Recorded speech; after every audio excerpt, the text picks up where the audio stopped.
여러분, 혹시 아들만 있는 집과 딸만 있는 집의 분위기가 완전히 다르다는 걸 느껴보신 적 있으신가요? 아들만 있는 집은 왠지 조용하고 딱딱한 느낌이죠. 말수도 적고 감정 표현도 드물고요. 반면 딸만 있는 집은 확실히 오순도순하고 시끌벅적한 느낌이 들 때가 많은데요. 오늘 이야기의 주인공은 아들만 셋인 한국 집안에 시집온 프랑스 여성입니다. 처음 시집오고 아들만 있는 집에 적응하기 힘들었다고 하는데요. 그리고 이제 그만 좀 오라며 뭐라 하시던 시어머니가 이제 이틀만 안 보여도 그녀를 찾아 전화를 한다고 하는데요. 그녀의 한국 적응기 직접 들어보시죠. 제 이름은 클레르입니다. 프랑스 남부의 작은 마을에서 태어나 자랐어요. 저희 집은 언덕 위에 있었는데 창문으로 보이는 풍경이 정말 아름다웠습니다. 어릴 때는 그게 당연한 줄 알았는데 지금 생각해보면 그 풍경이 제게 큰 위로가 되었던 것 같아요. 어머니가 돌아가신 건 제가 10살 때였습니다. 오랜 투병 끝에 잠들 듯 떠나셨어요.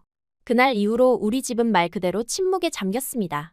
아버지는 원래도 말이 적은 분이셨지만 어머니가 떠난 후에는 더욱 과묵해지셨어요. 저녁 식사 시간에도 숟가락 부딪히는 소리만 들릴 뿐이었습니다. 클레르, 고맙다. 그게 아버지가 하루 종일 내게 건네는 유일한 말이었어요. 처음에는 그 말이 너무 짧고 건조해서 서운했습니다. 하지만 시간이 지날수록 그 짧은 한마디에 얼마나 많은 의미가 담겨 있는지 알게 됐어요. 아버지의 고맙다는 내가 있어 다행이다. 내가 웃는 모습이 엄마를 닮았다. 나는 너를 정말 사랑한다는 뜻이었습니다. 오빠도 말이 적었어요. 어머니가 돌아가시고 나서 오빠는 마치 자신의 목소리를 잃어버린 것처럼 조용해졌습니다. 학교에서 돌아오면 곧장 자기 방으로 들어가 책만 읽었어요. 가끔 문틈으로 들여다보면 책을 읽는 게 아니라 그냥 멍하니 앉아있는 모습을 볼 수 있었습니다. 그래서 저는 결심했어요. 우리 집의 웃음을 되찾아야 한다고요. 어머니가 살아계실 때 우리 집은 웃음소리가 끊이지 않았습니다. 그 웃음을 다시 찾아야 했어요. 처음에는 어색했지만 매일 아침 밝게 인사하는 것부터 시작했습니다. 아빠, 오늘도 좋은 하루 보내세요. 오빠, 시험 잘 봐요. 처음에는 반응이 없었어요. 하지만 포기하지 않고 계속했습니다. 아버지의 도시락에는 항상 작은 손편지를 넣었어요. 오늘도 파이팅! 아빠는 세상에서 제일 멋진 사람. 오늘 저녁은 아빠가 좋아하는 스튜 해드릴게요 같은 메시지였습니다. 동네 사람들은 저를 볼 때마다 고개를 절레절레 흔들었어요. 저런 집안에서 어떻게 저렇게 밝은 아이로 자랄 수 있지? 정말 신기하네. 그런 말을 들을 때마다 웃으며 넘겼지만 사실 저도 많이 힘들었습니다. 밤에 혼자 울 때도 많았어요. 하지만 아침이 되면 다시 웃는 얼굴로 하루를 시작했습니다. 제가 무너지면 우리 가족 전체가 무너질 것 같았어요. 16살 때부터는 학교 수업이 끝나면 동네 빵집에서 아르바이트를 시작했습니다. 아버지는 반대했지만 저는 고집을 부렸어요. 그 돈으로 가끔 작은 선물도 사고 집에 필요한 물건도 샀습니다.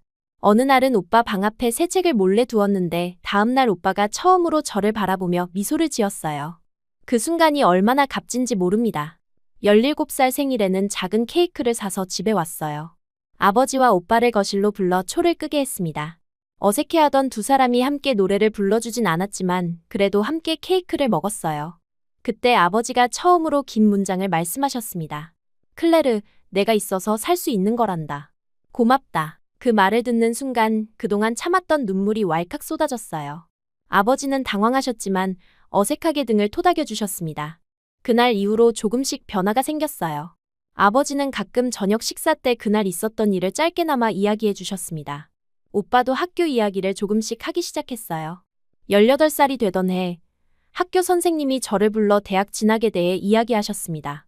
성적이 좋아서 장학금을 받을 수 있다고 하셨어요. 하지만 그 대학은 집에서 멀었고 기숙사 생활을 해야 했습니다. 처음 들었을 때는 기뻤지만 곧 불안해졌어요.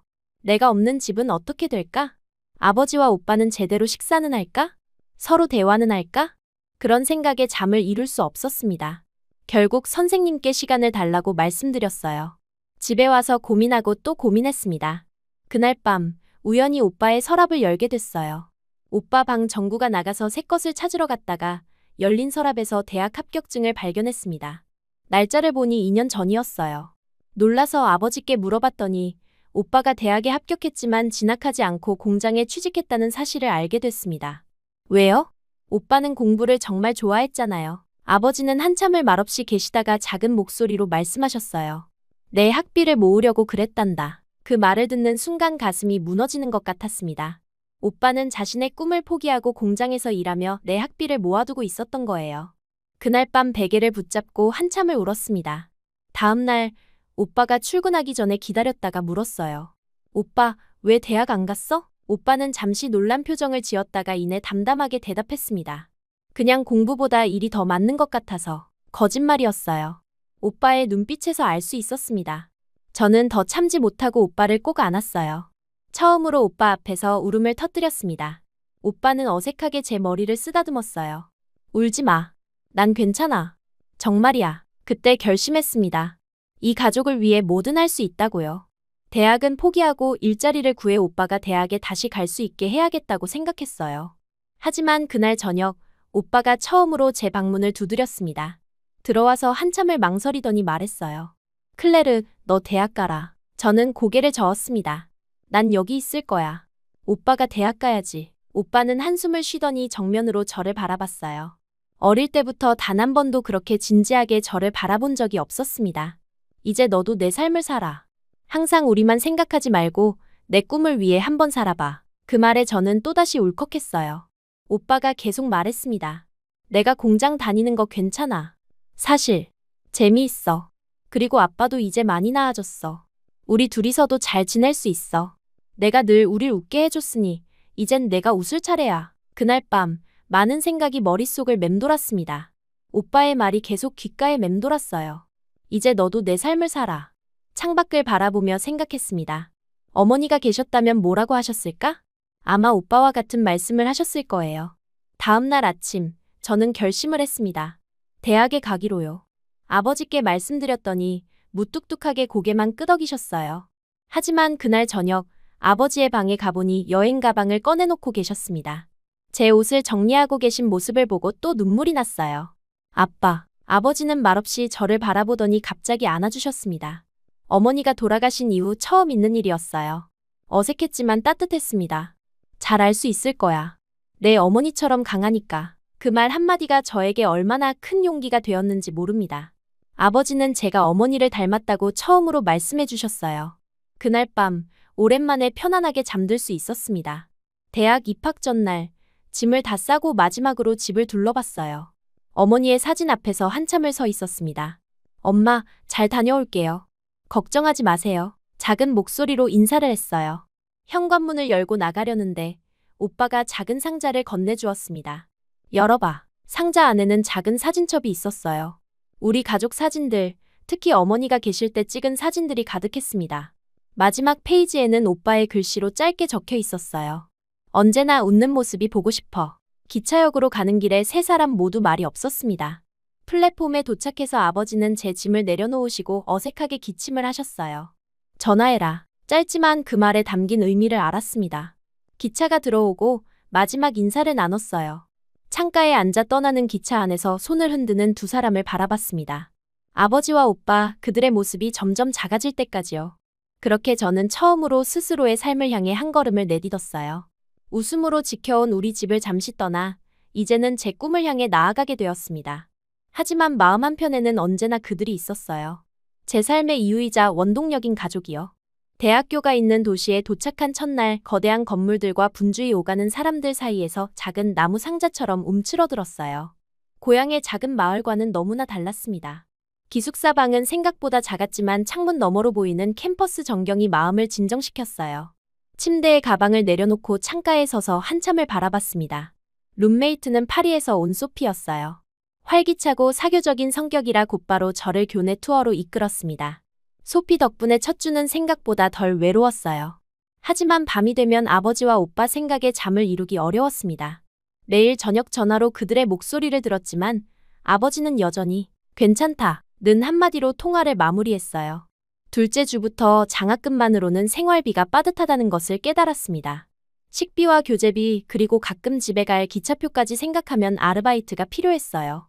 학교 게시판을 살피다 교내 카페에서 직원을 구한다는 공고를 보고 바로 지원했습니다. 르카페는 인문대학 건물 1층에 있는 작은 카페였어요. 면접 날, 매니저인 줄리앙은 제 경험이 없다는 것에 의심스러운 눈빛을 보냈지만 성실하게 일하겠다는 약속의 기회를 주었습니다. 첫날부터 실수의 연속이었어요. 에스프레소 머신 사용법도 서툴렀고 주문을 자주 헷갈렸습니다. 손님들은 인내심 있게 기다려주었지만 속으로는 부끄러움에 얼굴이 화끈거렸어요. 처음이라 그래요. 괜찮아요. 그날 처음 들었던 목소리였습니다.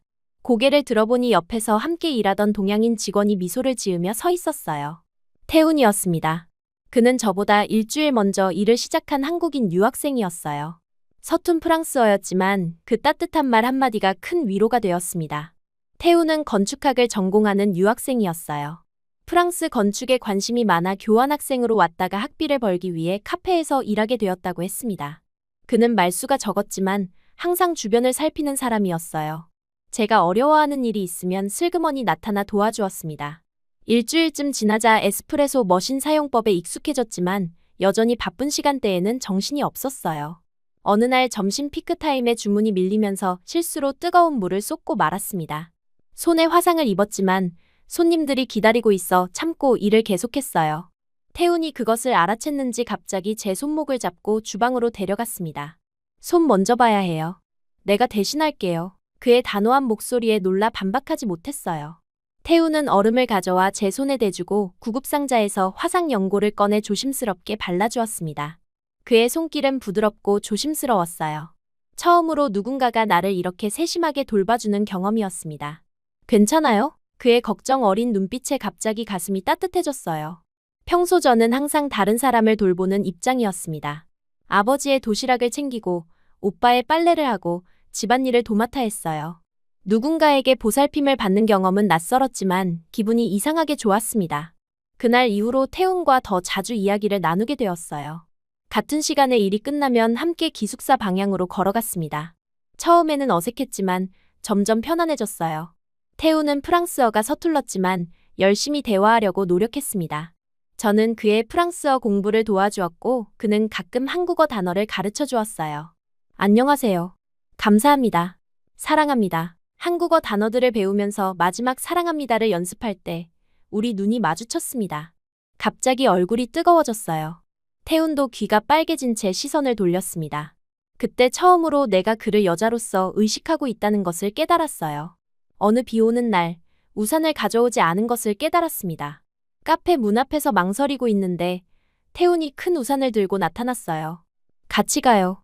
매일 우산 안 가져오는 거 알고 있었어요. 그 말에 놀라 쳐다봤습니다. 나의 습관까지 알고 있었다니요.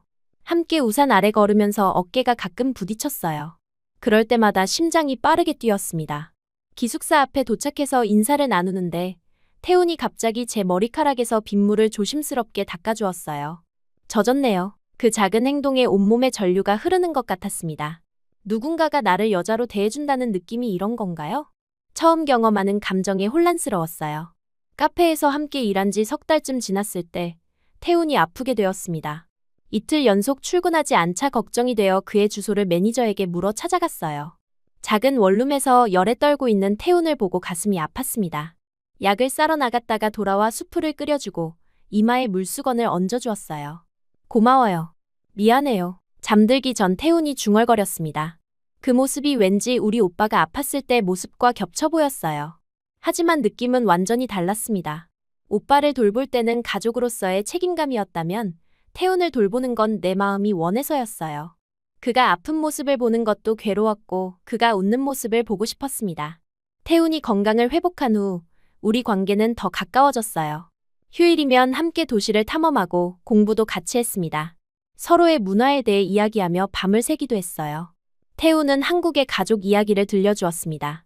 아버지와 두 남동생 그리고 어머니까지 5 식구였어요. 우리 집은 시끄러워요. 항상 누군가 떠들고 있습니다. 그 말에 웃으며 제 가족 이야기를 했어요. 무뚝뚝한 아버지와 과묵한 오빠 그리고 그 사이에서 웃음을 지키려 노력했던 저의 모습까지요. 태훈은 진지하게 듣더니 말했습니다. 당신은 정말 강한 사람이에요. 그 말에 갑자기 눈물이 났어요. 그동안 강한 척했던 모든 순간들이 떠올랐습니다. 태훈은 당황하지 않고 조용히 손수건을 건네주었어요. 그 작은 배려가 너무 고마웠습니다. 어느 날 일을 마치고 함께 걷다가 갑자기 태훈이 물었어요. 클레르, 나랑 사귀어 줄래요? 너무 갑작스러워 대답을 못했습니다. 태훈은 긴장한 표정으로 계속 말을 이었어요. 좋아해요. 처음 봤을 때부터요. 늘 밝게 웃는 모습이 너무 아름다웠습니다. 그 순간 깨달았어요. 나도 그를 좋아하고 있었다는 것을요. 고개를 끄덕이자 태우는 환하게 웃었습니다. 그렇게 우리는 연인이 되었어요. 태훈과 함께하는 시간이 늘어날수록 제 웃음소리도 더 자주 들렸습니다. 그는 늘 제가 필요한 것을 알아채고 먼저 챙겨주었어요. 커피를 너무 많이 마시면 과일을 사와서 먹으라고 했고, 시험 기간에는 조용히 간식을 준비해 힘을 북돋아 주었습니다. 처음으로 누군가에게 온전히 보살핌을 받는다는 느낌이 어떤 것인지 알게 되었어요. 언제부턴가 장난처럼 우리 결혼하자 라는 말을 하게 되었습니다. 우리 결혼하면 어떨 것 같아요? 처음엔 농담처럼 시작했지만 제 마음속에는 진심이 담겨 있었어요. 가족이라는 단어가 주는 안정감과 따뜻함에 대한 갈망이었습니다. 태우는 그런 제 말에 항상 미소로 답했어요. 언젠가는요. 지금은 우리 둘 다 학생이니까. 현실적인 대답이었지만 그 언젠가라는 단어에 희망이 담겨 있었습니다. 태훈의 교환학생 기간이 끝나가고 있었지만 그는 학위를 마치기 위해 프랑스에 남기로 결정했어요. 그 결정에 안도하면서도 한편으로는 미안했습니다. 그의 가족들은 어떤 생각을 할까요? 졸업을 앞두고 태훈이 진지한 표정으로 찾아왔어요. 가슴이 철렁했습니다. 이별을 고하러 온 걸까? 하지만 태훈은 작은 상자를 꺼내더니 무릎을 꿇었습니다. 클레르, 농담처럼 말했지만 이제는 진지하게 묻고 싶어요. 나와 결혼해 줄래요? 너무 놀라 말을 잇지 못했어요. 태훈은 제 침묵에 불안해하며 계속 말을 이었습니다. 아직 학생이고 많이 부족하지만 당신을 행복하게 해주고 싶어요. 내 인생에서 당신만큼 소중한 사람은 없습니다. 눈물이 흘러내렸어요. 이건 꿈이 아니었습니다. 진짜로 나를 위해 미래를 약속하는 사람이 내 앞에 있었어요. 고개를 끄덕이며 네, 라고 대답했습니다. 방학 때 태훈을 고향에 데려가 아버지와 오빠에게 소개했어요. 처음엔 어색했지만 태훈은 정중하게 인사를 건넸습니다. 아버지는 묵묵히 태훈을 바라보셨어요. 오빠도 평소처럼 말이 없었습니다. 하지만 식사 중에 제가 화장실에 다녀온 뒤 살짝 웃으며 제게 속삭였어요. 아버지랑 오빠가 클레가 화장실 간 사이에 클레르를 울리면 가만두지 않겠다고 하셨어? 그 말에 웃음이 나왔습니다. 무뚝뚝한 두 사람이 제 행복을 걱정하는 모습이 그려졌어요. 식사가 끝나고 아버지가 태훈에게 물었습니다. 결혼하면 어디서 살 생각이냐? 태훈은 진지하게 대답했어요. 아직 확실하진 않지만 한국에서 일자리를 알아보고 있습니다. 클레르가 원한다면 프랑스에 남을 수도 있고요. 아버지는 고개를 끄덕이셨지만 걱정스러운 표정이었습니다. 시댁에서 우리 집안을 달가워하지 않을까 걱정이구나. 솔직한 마음이셨어요. 우리 집은 화목한 가정과는 거리가 멀었으니까요. 태훈은 진지하게 말했습니다. 제 부모님께 많이 이야기했어요. 클레르를 만나고 싶어 하십니다. 그 말에 결심했어요. 다음 방학에는 한국에 가서 태훈의 가족들을 만나기로 했습니다. 아버지는 걱정스러운 얼굴로 당부하셨어요. 너무 무리하지 마라. 힘들면 언제든 돌아와도 된다. 짧은 말이었지만 그 속에 담긴 사랑을 느낄 수 있었습니다. 태훈과 함께 기차역으로 돌아오는 길에 행복한 마음이 가득했어요. 처음으로 누군가에게 진심으로 보살핌을 받는 느낌, 그리고 앞으로 함께할 미래에 대한 기대감이 마음을 따뜻하게 했습니다. 한국행 비행기 안에서 창밖을 내다보며 가슴이 두근거렸어요. 태훈의 가족을 만난다는 생각에 설렘 반, 불안 반이었습니다. 태훈은 옆에서 제 손을 꼭 잡아주었어요. 그의 따뜻한 손길이 제게 용기를 주었습니다. 걱정 마. 우리 부모님이 많이 기대하고 계셔. 태훈의 말에 안심하려 했지만 여전히 마음 한구석이 무거웠어요. 프랑스의 제 가족은 화목한 가정과는 거리가 멀었습니다. 아버지의 걱정처럼 태훈의 가족이 우리 집안을 달가워하지 않으면 어쩌나 하는 불안감이 컸어요. 인천공항에 도착했을 때 태훈의 부모님이 마중 나와 계셨습니다. 시아버지는 태훈을 쏙 빼닮았어요. 같은 눈매, 같은 미소였습니다. 시어머니는 작은 키에 단정한 모습이셨어요. 제게 다가와 양손을 잡아주시며 반갑게 인사하셨습니다. 드디어 만나게 되었구나. 태훈이가 항상 내 이야기를 했단다. 서툰 영어였지만 그 속에 담긴 진심이 느껴졌어요. 첫 만남은 생각보다 따뜻했습니다. 태훈의 집으로 가는 차 안에서 시어머니는 계속해서 프랑스 이야기를 물어보셨어요. 저는 최대한 밝은 목소리로 대답했습니다. 아직 한국어가 서툴러 영어와 간단한 한국어를 섞어 대화했어요. 시댁에 도착했을 때 놀라운 광경이 펼쳐졌습니다. 현관문을 열자 태훈을 닮은 두 남자아이가 호기심 가득한 눈으로 저를 바라보고 있었어요. 태훈의 남동생들이었습니다. 민수는 대학생, 준호는 고등학생이었어요. 아들 셋의 집이었던 거죠. 태훈이 미리 말해주긴 했지만 실제로 보니 더 실감이 났습니다. 집 안으로 들어서자 조용하고 다소 딱딱한 공기가 느껴졌어요. 마치 우리 집과 비슷한 느낌이었습니다. 하지만 한 가지 다른 점이 있었어요. 곳곳에 가족 사진이 걸려 있었습니다. 웃고 있는 가족의 모습들, 특히 아이들이 자라는 과정을 담은 사진들이 많았어요. 그 모습에서 사랑이 느껴졌습니다. 저녁 식사 자리는 처음엔 어색했어요. 민수와 준호는 호기심 어린 눈빛으로 저를 쳐다보며 가끔 한국어로 속삭였습니다. 태훈이 그때마다 눈짓으로 동생들을 타일렀어요. 시어머니는 열심히 음식을 준비하셨고 시아버지는 묵묵히 식사를 하셨습니다. 용기를 내어 한국어로 인사를 건넸어요. 정말 맛있어요. 감사합니다. 서툰 발음이었지만 그 말에 시어머니의 얼굴이 환하게 밝아졌습니다. 시아버지도 처음으로 미소를 지으셨어요. 저는 계속해서 태훈에게 배운 간단한 한국어로 대화를 이어갔습니다. 가끔 발음이 이상할 때면 민수와 준호가 키득거렸지만 그 웃음소리가 오히려 자리를 편안하게 만들었어요. 식사 후 가족 앨범을 보여주셨습니다. 태훈의 어린 시절 사진을 보며 웃음이 나왔어요. 특히 세 형제가 함께 찍은 사진들이 많았습니다. 시어머니는 사진마다 이야기를 들려주셨어요.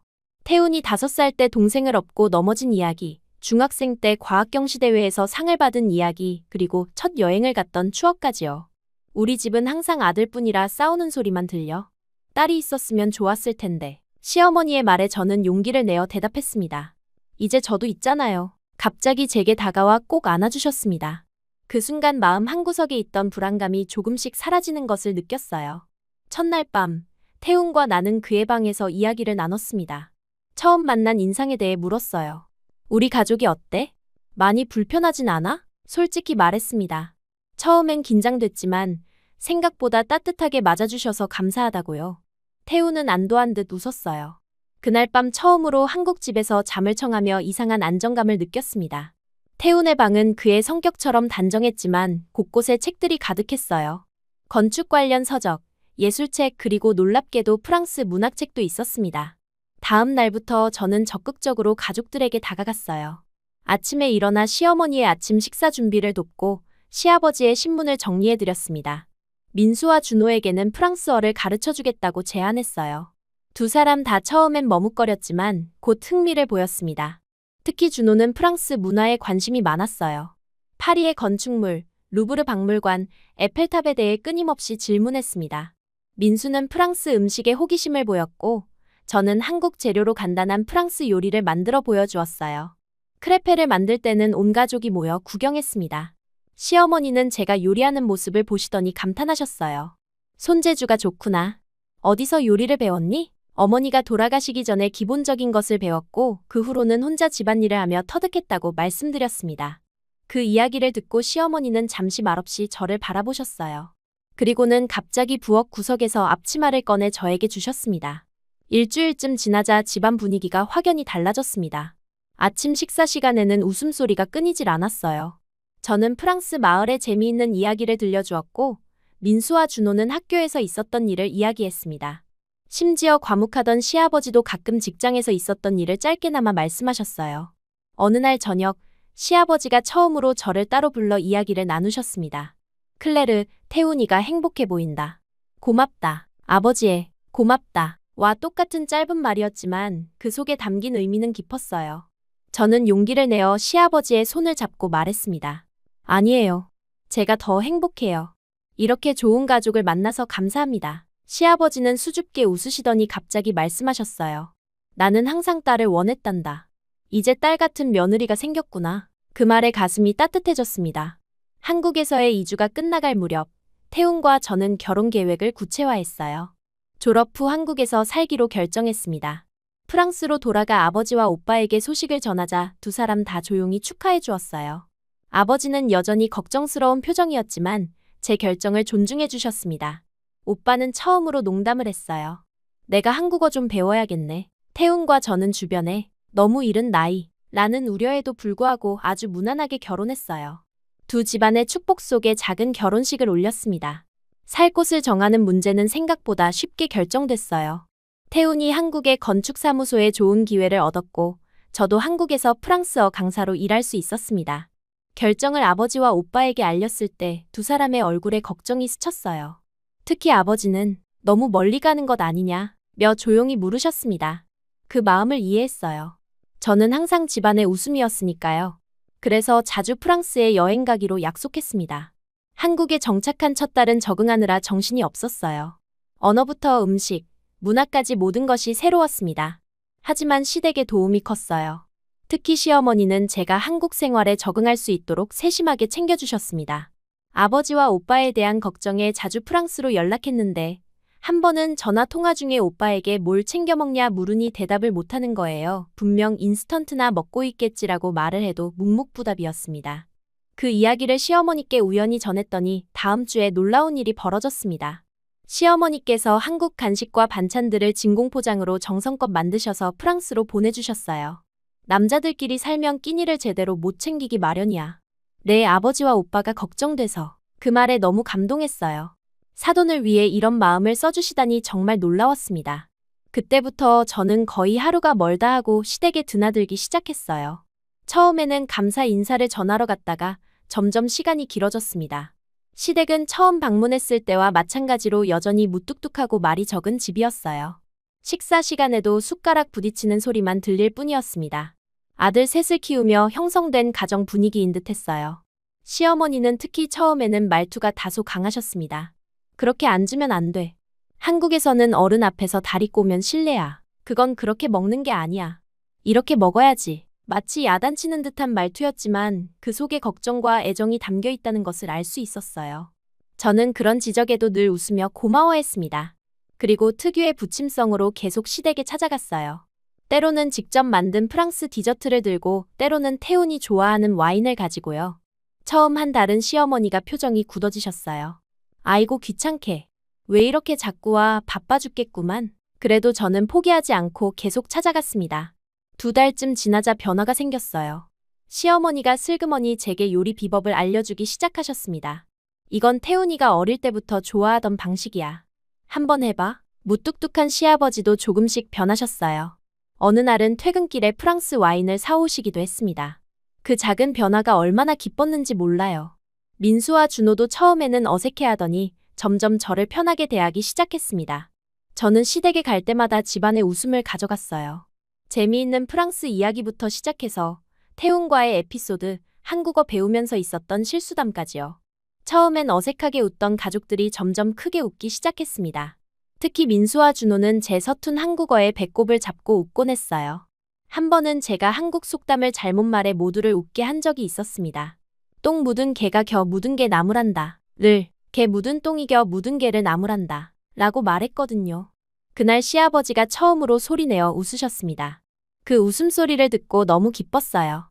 결혼 6개월쯤 지났을 때 시댁의 분위기는 확연히 달라져 있었습니다. 예전에는 각자 방에 있던 가족들이 이제는 거실에 모여 이야기를 나누게 되었어요. 태훈도 놀라워했습니다.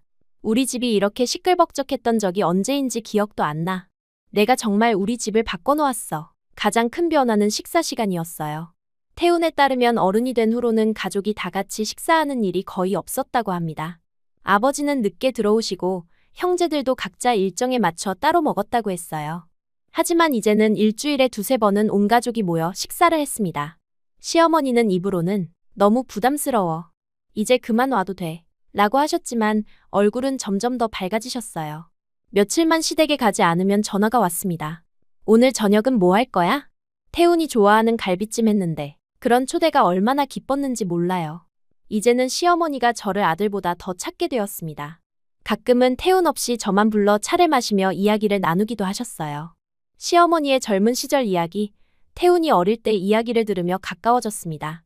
아들만 셋이라 항상 거칠고 말도 안 통했는데 내가 와서 집안에 부드러움이 생겼어. 그 말에 뭉클했어요. 제가 프랑스에서 그랬던 것처럼 여기서도 가족에게 웃음을 가져다주고 있다는 게 기뻤습니다. 결혼 1년이 되던 날, 시댁에서 깜짝 파티를 열어주셨어요. 시어머니가 직접 프랑스 요리를 도전하셨는데 완벽하진 않았지만 그 정성이 너무 감동적이었습니다. 시아버지는 처음으로 긴 축사를 하셨어요. 클레르가 우리 가족에 들어와 준 덕분에 이 집이 다시 살아났다. 고맙다. 그 말에 눈물이 날 뻔했습니다. 이제 저는 진정한 의미에서 이 가족의 일원이 되어 있었어요. 결혼 2년 차에 첫 임신 소식을 알게 되었습니다. 시댁은 그야말로 들썩였어요. 시어머니는 눈물을 글썽이며 저를 안아주셨고 시아버지는 환한 미소를 지으셨습니다. 그날부터 저는 더욱 특별한 대우를 받았어요. 시어머니는 매일같이 영양식을 챙겨주셨고, 시아버지는 임산부 영양제를 사오셨습니다. 프랑스의 아버지와 오빠에게도 소식을 전했어요. 두 사람 모두 기뻐했지만 멀리 있어 직접 축하해주지 못하는 것이 아쉬워했습니다. 하지만 저는 매일 영상통화로 소식을 전했어요. 뱃속 아이의 초음파 사진부터 일상의 소소한 변화까지요. 그리고 알게 된 게 그냥 한 번씩 반찬을 시어머니가 보내신 게 아니라 아주 주기적으로 보내고 계셨어요. 남자 둘이 살면 제대로 끼니도 못 챙길 텐데. 내 가족이니 내 가족이기도 하잖아. 그 말에 정말 감동했어요. 한 번도 만난 적 없는 사돈을 이렇게 챙겨주시다니 시어머니의 넓은 마음씨가 느껴졌습니다. 임신 5개월 차의 아이의 성별이 아들임을 알게 되었습니다. 시어머니는 기뻐하면서도 살짝 아쉬운 표정을 지으셨어요. 그 말에 웃음이 나왔어요. 저도 딸을 기대했지만 건강한 아이라면 그것으로 충분했습니다. 아이가 태어났을 때 시댁은 축제 분위기였어요. 특히 시아버지는 손자를 안고 눈물을 보이셨습니다. 평생 감정 표현이 적으신 분이 그런 모습을 보이니 놀라웠어요. 아이가 태어난 후 저희는 시댁 근처로 이사했습니다. 시어머니의 도움을 더 자주 받을 수 있었어요. 이제는 거의 매일 시댁과 왕래하게 되었습니다. 시어머니는 손자를 보러 오는 김에 집안일을 도와주셨고, 저는 자주 시댁에 가서 식사를 함께 했어요. 둘째 임신 소식을 알았을 때도 시댁은 기뻐했습니다. 이번에는 태어날 아이의 성별이 여자라는 소식에 시어머니는 눈물을 쏟으셨어요. 드디어 딸이 생기는구나. 그 기쁨이 얼마나 크셨는지 그날부터 시어머니는 핑크색 아기 옷을 사 모으기 시작하셨습니다. 시아버지도 평소보다 더 자주 웃으셨어요. 드디어 공주님이 우리 집에 온다. 며 기뻐하셨습니다. 둘째 딸이 태어나고 나니 시댁에서는 저를 더욱 귀하게 여겼어요. 아들과 딸을 모두 낳은 복덩이 며느리 라며 친척들에게 자랑하시곤 했습니다. 특히 시어머니는 손녀에게 푹 빠지셨어요. 아들만 셋을 키우셨던 시어머니께 손녀는 또 다른 기쁨이었습니다. 셋째 임신 소식을 알렸을 때 시어머니는 이미 아들과 딸이 있으니 이번에는 무엇이든 상관없다며 기뻐하셨어요. 이미 우리 집 공주님이 있으니 이번엔 뭐가 와도 행복할 거야. 아이가 또 아들이라는 소식을 들었을 때도 시어머니는 여전히 환하게 웃으셨습니다. 이미 손녀를 얻은 기쁨이 컸던 터라 셋째가 아들이어도 전혀 실망하지 않으셨어요. 오히려 아들 둘에 딸 하나, 정말 복받은 가정이구나 라며 좋아하셨습니다. 셋째까지 낳고 나니 시댁은 완전히 저희 팬이 되었어요. 이제는 제가 가는 곳마다 가족들이 따라다녔습니다. 특히 시어머니는 저를 친딸처럼 아끼셨어요. 처음엔 내가 너무 자주 온다고 생각했는데 이제는 하루라도 안 보면 허전하구나. 그 말이 얼마나 가슴 따뜻하게 다가왔는지 몰라요. 제가 프랑스에서 그토록 그리워했던 가족의 따뜻함을 여기서 찾게 될 줄은 몰랐습니다. 매일 프랑스의 아버지와 오빠에게 우리 가족 이야기를 전했어요. 시어머니가 딸 돌잔치 때 예쁜 한복을 입혀주신 사진, 시아버지가 손녀를 무릎에 앉히고 동화책을 읽어주시는 모습, 민수와 준호가 아이들과 놀아주는 장면까지요. 특히 손녀에 대한 이야기가 많았습니다. 아들만 있던 시댁에 드디어 생긴 작은 공주님에 대한 이야기들이요. 그런 이야기를 들으며 아버지와 오빠도 점점 한국에 관심을 갖기 시작했습니다. 어느 날 오빠가 놀라운 소식을 전해왔어요. 한국 기업에서 일할 기회가 생겼다는 것이었습니다. 그리고 아버지도 은퇴 후 한국에서 살고 싶다고 하셨어요. 그 말을 들었을 때 얼마나 기뻤는지 모릅니다. 시댁에 이 소식을 전하자 시어머니는 즉시 빈방을 정리하기 시작하셨어요. 당분간 우리 집에서 지내다가 집을 구해도 되겠네. 아이들 할아버지가 가까이 있으면 좋을 것 같아. 그 말에 감동했습니다. 한 번도 만난 적 없는 제 아버지와 오빠를 자신의 가족처럼 생각해 주시는 마음이 느껴졌어요. 아버지와 오빠가 한국에 도착했을 때 시댁 식구들이 모두 공항에 마중 나왔습니다. 시아버지는 제 아버지와 악수를 나누며 말씀하셨어요. 이제 우리는 한 가족입니다. 그 말을 통역해 드렸을 때 아버지의 눈시울이 붉어졌습니다. 무뚝뚝했던 두 아버지가 서로를 이해하는 모습이 너무 감동적이었어요. 시어머니는 첫 만남부터 제 아버지와 오빠를 위해 정성스럽게 준비해 오셨던 진공포장 반찬보다 더 풍성한 환영 식사를 준비해 두셨습니다. 멀리 프랑스에서도 꾸준히 반찬을 보내주셨던 시어머니의 마음이 이제는 직접 전해질 수 있어 더욱 기뻤어요. 이제 주말이면 두 집안이 모여 식사를 합니다. 아이들은 두 할아버지 사이에서 귀여움을 독차지하고 민수와 준호는 오빠와 친구처럼 지내요. 시어머니는 제 아버지에게 한국 음식을 가르쳐드리고 아버지는 시어머니께 프랑스 와인에 대해 알려드립니다. 어느 일요일 저녁, 온 가족이 모인 자리에서 문득 생각이 들었어요. 어릴 적 어머니를 잃고 침묵 속에 살던 내가 이제는 이렇게 웃음소리가 끊이지 않는 큰 가족의 중심에 있다니 감격스러웠습니다. 결국 가족이란 함께 웃고 걱정하며 옆에 서는 사람들이구나. 그 생각이 마음 깊이 와닿았어요. 국적도, 언어도, 문화도 달랐지만 서로를 아끼는 마음만은 같았습니다.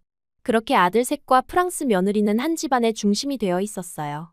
때로는 시끌벅적하고 때로는 조용하지만 항상 사랑이 넘치는 우리 가족의 이야기는 계속되고 있었습니다.